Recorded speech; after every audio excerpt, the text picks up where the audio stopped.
রাঙ্গামাটি খাগড়াছড়ির ঘটনা বিচ্ছিন্ন নয়, সরকারকে অস্থিতিশীল করার চেষ্টা বলে মনে করেন বিএনপির মহাসচিব মির্জা ফখরুল ইসলাম আলমগীর। গুলশানে বিএনপি চেয়ারপারসনের রাজনৈতিক কার্যালয়ে কথা বলেন তিনি। ফখরুল বলেন, সংস্কার সহ বিভিন্ন ইস্যুতে সরকারের রাজনৈতিক দলগুলোর সঙ্গে নিয়মিত আলোচনা করা উচিত। ছাত্র রাজনীতি বন্ধ করা মোটেই ভালো সিদ্ধান্ত হবে না বলেও মন্তব্য করেন তিনি। বলেন, মাথা ব্যথা হলে মাথা কেটে ফেলা কোনো সমাধান নয়।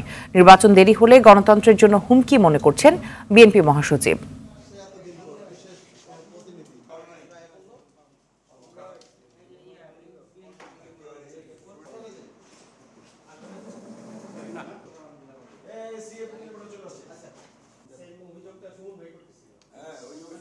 ইউনিভার্সিটিতে যে ঘটনাগুলো ঘটছে, আমি এটাকে বিচ্ছিন্ন ঘটনা মনে করি না। পার্বত্য চট্টগ্রামের ঘটনাটাকে আমি কোনো বিচ্ছিন্ন ঘটনা মনে করি না। এর সঙ্গে অনেক কিছু জড়িত আছে। শূন্যতার সুযোগ নেওয়া, অন্যদিকে আপনার জিও পলিটিক্সের যে পরিবর্তন এবং যে ঘটনাগুলো ঘটছে মিয়ানমারকে কেন্দ্র করে এবং আশেপাশের এলাকাগুলোতে, ওইদিকে আপনার ভারতবর্ষের মণিপুরের যে বিদ্রোহ, সবগুলোকে যদি আপনি আনেন, সেই এটাকে বিচ্ছিন্নভাবে দেখে এখনই কোনো কমেন্ট করাটা ঠিক হবে না।